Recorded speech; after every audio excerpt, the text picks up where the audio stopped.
اولاد مانگ مانگ کر تھک چکے ہو، عشاء کی نماز کے بعد 21 بار یہ آیت پڑھو۔ اللہ خود فرمائے گا میرے بندے کو اسی وقت اولاد کی خوشخبری دو۔ بسم اللہ الرحمن الرحیم۔ ناظرین، اگر آپ بھی اولاد کے لیے دعا مانگتے مانگتے تھک چکے ہیں، اگر برسوں کی دعاؤں کے بعد بھی آپ کی گود اٹھیں، خود کو سنبھالیں، اپنی ہمت کو دوبارہ جمع کریں اور اللہ پر پختہ یقین کے ساتھ اس کے حضور رجوع کریں، کیونکہ وہ رب کبھی اپنے بندے کو خالی نہیں لوٹاتا۔ وہ ہر پکار سنتے، ہر آنسو دیکھتے، ہر دعا کو نوٹ کرتے اور ہر دل کی کیفیت سے واقف ہے۔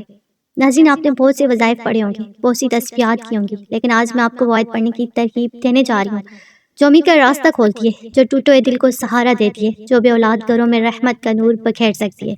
جب کوئی شخص عشاء کی نماز کے بعد پرسکون دل کے ساتھ بیٹھ کر اللہ پر مکمل بھروسہ کرتے ہوئے 21 مرتبہ اس آیت کو پڑھتا ہے اور پھر اپنے رب سے اولاد کی دعا مانگتے ہے، تو اس دعا میں ایک عجیب سی تاثیر، ایک عجیب سی روشنی پیدا ہوتی ہے۔ تو ناظرین، اللہ کے خزانوں میں کمی نہیں، اس کی رحمت بے حد و بے شمار ہے۔ وہ جب چاہے حالات بدل دے، جب چاہے ناممکن کو ممکن بنا دے، جب چاہے سونی گود کو خوشیوں سے بھر دے۔ یقین رکھیں، اگر آپ اس عمل کو لگن اور سچے دل سے جاری رکھیں گے تو انشاءاللہ وہ دن ضرور آئے گا جب آپ کے گھر میں بھی بچوں کی ہنسی گونجے گی، آپ کی گود بھی ہری بھری ہوگی، آپ کی دعائیں بھی قبول ہوں گی اور آپ بھی سجدے میں گر کر آنسوؤں کے ساتھ شکر ادا کریں گے کہ اللہ نے آپ کی پکار سن لی۔ تو ناظرین، بس ہمت نہ ہاریں، امید کا دامن مضبوط پکڑیں، رب پر بھروسہ رکھیں اور اس آیت کو یقین کے ساتھ پڑھیں۔ انشاءاللہ خوشخبری آپ کے راستے میں ہے۔ بس تھوڑا صبر، تھوڑا سا بھروسہ اور تھوڑی سی استقامت درکار ہے۔ تو ناظرین، جو بندہ اپنے رب پر توکل رکھتے ہیں، پورا یقین رکھتے ہیں، اللہ پر بھروسہ کرتے ہیں، تو اللہ بھی کبھی بھی اس کے یقین کو گرنے نہیں دیتا، کبھی جو ہے اس کے بھروسے کو زائل نہیں ہونے دیتا، بلکہ اللہ اس بندے کو وہیں سے سہارا دیتا ہے جہاں سے اس نے سوچا بھی نہیں ہوتا۔ تو اس لیے ناظرین، آپ نے بھی اپنے یقین کو مضبوط رکھنا ہے، اپنے رب پر پورا بھروسہ رکھنا ہے، کبھی بھی مایوسی کو اپنے اوپر حاوی نہیں ہونے دینا۔ یہ نہیں سوچنا ہے کہ جی میرے تو 5 سال ہو گئے، میرے تو 8 سال ہو گئے، میرے تو 10 سال ہو گئے اور ابھی تک اولاد نہیں ہوئی، تو اب کیا فائدہ۔ نہیں ناظرین، ایسی سوچ دل سے نکال دیں، کیونکہ اللہ کے ہاں دیر ہو سکتی ہے مگر اندھیر نہیں۔ اللہ کے فیصلوں میں حکمت ہوتی ہے۔ اللہ اپنے بندوں کو کبھی کبھی آزماتا ہے، دیکھتا ہے کہ میرا بندہ مشکل میں بھی ثابت قدم رہتا ہے یا نہیں، صبر کرتا ہے یا نہیں، دعا پر قائم رہتا ہے یا نہیں۔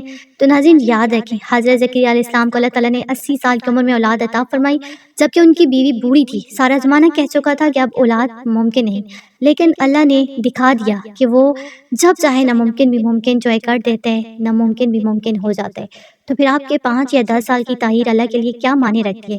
اللہ کے لیے سب کچھ آسان ہے، وہ چاہے تو ایک لمحے میں حالات بدل دے، بس وہ بندے کے صبر، یقین اور بھروسے کو دیکھتا ہے۔ تو ناظرین، اگر آپ کبھی مایوسی کا شکار ہوں، کبھی دل بیٹھنے لگے، کبھی آنکھیں بھر آئیں، تو خود کو سنبھالیں، خود کو اٹھائیں، پہلے سے زیادہ مضبوط ہوں، کیونکہ جو گرتا ہے وہی سیکھتا ہے، جو ٹھوکر کھاتے ہیں وہی راستے پہچانتے ہیں، اور جو مشکل سے گزرتا ہے وہی آگے چل کر اس آسانی کی قیمت جانتے ہیں جو اللہ عطا کرتا ہے۔ تو ناظرین، اگر زندگی میں کبھی آپ نیچے گریں تو یاد رکھیں، وہ گرنا آپ کو توڑنے کے لیے نہیں، بلکہ آپ کو پہلے سے زیادہ مضبوط یقین کے ساتھ اٹھانے کے لیے تھا، کیونکہ اللہ کا وعدہ ہے کہ وہ صبر کرنے والوں کا ساتھ رہتے ہیں اور وہ دلوں کو ان کے یقین کے مطابق نوازتا ہے۔ تو اس لیے بس صبر کریں، دعا کریں، یقین رکھیں اور یہ بھروسہ قائم رکھیں کہ جس رب نے حضرت زکریا علیہ السلام کے لیے معجزہ کیا، وہ آپ کے لیے بھی راستے کھولنے پر قادر ہے۔ تو ناظرین، اب میں آپ کو وہ روحانی عمل بتاتی ہوں جسے آپ نے عشاء کی نماز کے بعد کرنا ہے۔ بہت آسان، پرسکون اور دل کو اللہ کے قریب کرنے والا طریقہ ہے۔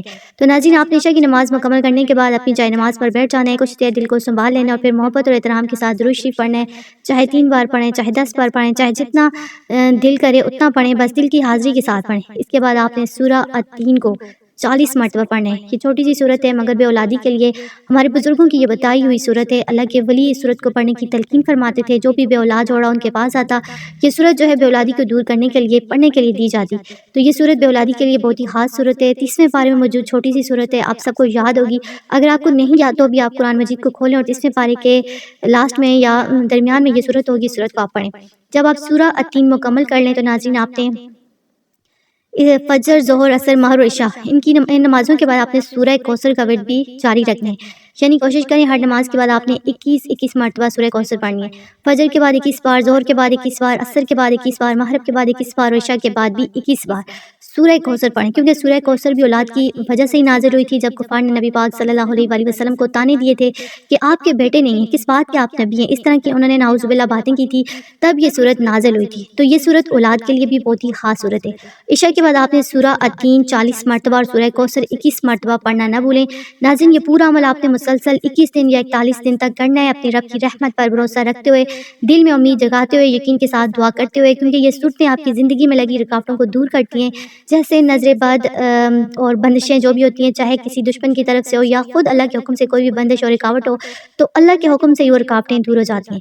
تو اس لیے آپ نے اس عمل کو مسلسل کرنے، درمیان میں چھوڑنا نہیں، اور پوری یقین کے ساتھ اپنے دل جو ہے اللہ کے حضور رکھ کر دعا کرنی ہے، تو انشاءاللہ اللہ تعالیٰ دلوں کے حال جانتے ہیں، اور اس کی رحمت سے امید رکھنے والے کبھی خالی نہیں پلٹتے۔ تو آپ اس عمل کو لازمی کریں، انشاءاللہ اللہ آپ کو ضرور اولاد کی نعمت سے نوازے گا۔ اگر آپ کو ویڈیو اچھی لگی، اسے آپ نے لائک کرنا ہے، شیئر کرنا ہے، اور چینل کو سبسکرائب کرنا ہے۔ جزاک اللہ۔